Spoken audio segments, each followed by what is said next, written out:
Samahan nyo nga kami ngayong araw na puntahan ang pinakamahabang tunnel dito sa buong Pilipinas. Ang tunnel na dinarayo ng mga motorista at turista. Dito nga sa kanlurang bahagi ng Cavite, matatagpuan ang Cabiang Tunnel na napakapopular dahil sa napakagandang tanawin. At ito rin ay nagsisilbing daanan at dugtungan sa mga bayan ng Ternate, Cavite at Nasugbu, Batangas na bahagi na tinatawag na Ternate Nasugbu Road.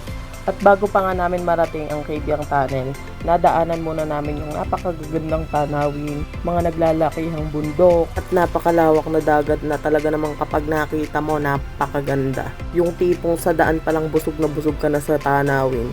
Kaya hindi na ako magtataka kung bakit dinarayo to ng mga bikers, rider, at ng iba pang mga pumupunta dito dahil sulit na sulit talaga.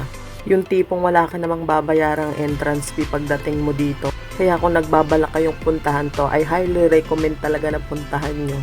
Hindi masasayang ang oras nyo. Lalo na kung mahilig kayo sa mga adventure. Must try talaga tong lugar na to. First time ko lang din naman tong napuntahan at hindi naman nakakapagsisi. So anyways, ito na nga, dumating na nga kami dito sa Cabiang Tunnel. Actually, hindi naman kami nagtagal talaga dito eh. Ang medyo nagpatagal lang is yung biyahe. Pero sa nakikita nyo talagang dinadayo siya, diba? Halos karamihan dito puro motorista. 1.5 nga pala yung oras ng biyahe namin dyan. From Bacoor, Cavite up to Ternate. At ito nga pala yung loob ng Cabiang Tunnel. At kung mapapansin nyo, konti na lang yung tao dito sa loob. Dahil karamihan po sa mga riders na yan is pauwi na sila. Dahil pagdating mo naman din kasi talaga dito, pagkatapos mong mag-pictures or videos at pahinga lang ng konti, pwede ka nang umalis ulit pauwi. Dahil wala din namang tatambayan unless na lang kung kakain ka sa mga karinderya dyan. May mga nagtitinda nga po pala dyan. Kaya kahit hindi pa kayo kumakain pag alis nyo, pwede kayong kumain dito. May mga nagtitinda na din dito ng souvenir at iba pang mga pasalubong. At bukod pa doon, kung gusto mong magpa-picture at wala kang kasama or walang magpi-picture sa'yo, may mga tao po dyan na nag-o-offer na sila magpi-picture sa'yo or magbi-video sa'yo. Syempre, may babayaran lang. Pero siguro naman hindi naman ganun kalaki. Pero guys, tulong nyo na din sa kanila yan just in case na i-avail nyo yung magpa-picture sa kanila. Pero kung may mga kasama naman kayo, ay di sila na lang ang pag-picture nyo sa inyo.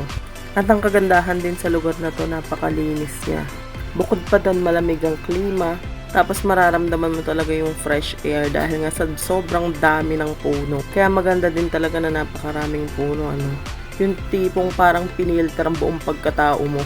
So eto nga ako at may pa video pa. O diba sobrang haggard ko nung tinanggal ko yung helmet ko. At kailangan na nga natin mag-video at mag-picture for the vlog. Ewan ko ba, napaka-random ng mga pinaggagawa kong vlog sa buhay. Pero feeling ko mas maganda yung mga gantong vlog, yung mga adventure. So ayan guys, yung mga nakikita nyo na yan, tao, natural, malamang. Ang ibig sabihin yung mga nasa likod ko na yan, ayan, kainan yan. Pwede kayong kumain dyan kung nagugutom kayo. At ito naman yung sinasabi kong mga souvenirs kanina na pwede kayong bumili. Of course, souvenirs nga. Ito pa yung mga kainan dyan. Ito mukhang masarap naman ang pagkain dito. So ayan, konti na lang ang mga tao kasi nga uwian na hapon na din kasi kami nagpunta niyan. Ayan si ate, alam ko nagbi-picture yan Basta marami sila dyan na nag-aalok na magpi-picture sa'yo or magbi-video sa'yo. So ayan, sa nakikita nyo, konti na lang yung mga tao. Pero guys, alam nyo ba, sa pag-uwi namin, marami pa rin kami talagang nakasalubong na papunta pa lang dito sa Cabiang Tunnel. Or hindi ko alam, baka may iba pa silang pupuntahan. Pero karamihan talaga dito sila nagdadaan. Ito nga po pala yung likuran ng Cabiang Tunnel. Halos pareho lang din naman sila. At dito ako guys tuwang-tuwa. Ayan sa mga wild monkeys.